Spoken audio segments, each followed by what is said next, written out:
Hey, welcome to MVP training. Today we're going to be talking about barefoot training and what you can do and why it's so important to have your athletes doing barefoot training, and what some tips you can use because they're taking their shoes off and it takes time and all that stuff. So there's a couple of things you want to look for when your kids take their shoes off. First thing you want to look for is your toes lining up on top of each other, okay? So if their toes are pointed out, then there's definitely a lack of a couple of things. They're probably not using their big toe because of the shoes and maybe the cleats that they're using. So the big toe, the involvement of the big toe is critical when you're doing barefoot training. So when they're actually doing this, you need to be watching their feet and how their feet react to things, okay?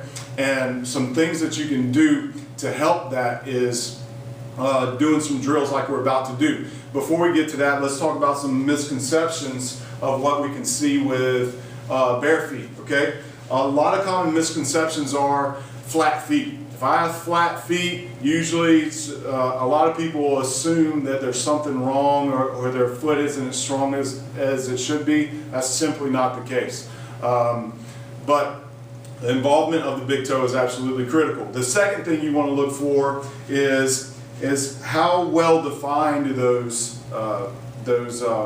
feet look. Does it have a lot of veins in it? Can you see the bones through the skin? All those things are going to be some indicators on whether their feet are strong enough to handle a lot of athletic ability. Because athletic ability, as everybody knows, is played on the feet. If we don't have the strong enough feet, then it relates to everything else. So Jake is going to show a couple of drills that we can do to kind of help that. First, it's all involves balance.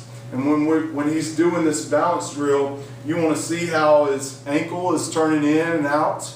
Okay, that means it's activating and engaging, which if we have shoes on, it's not going to be as strong. So he's going to do a single leg RDL. First, we're going to start out on the floor.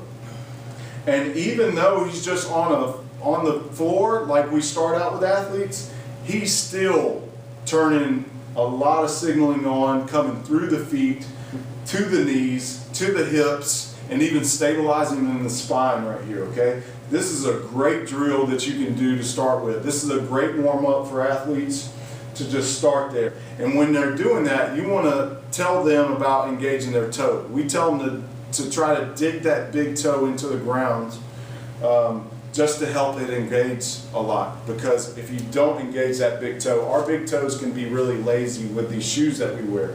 So if we engage that big toe, it will really help a ton.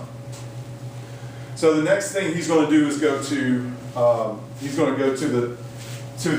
the tougher. This is the tougher of the three same drills. This is the same exact drill, but this is a little bit tougher. It's kind of hard to see his feet turning. I mean, he's really struggling here to make this happen. So same cues. Dig that big toe in, okay? He's going to go a lot slower here, all right? He ought to be feeling it in his ankle and his feet. This is a really good warm-up, like I said. Feel it in your behind, your hips. It's a really good drill. If you get athletes doing this drill and they round that back off, just tell them not to go down as far. You'll see athletes don't have the mobility and they'll round that back off and try to get down there. So they can get they can get a lot more out of it if they keep that back flat and just get to here and then come up.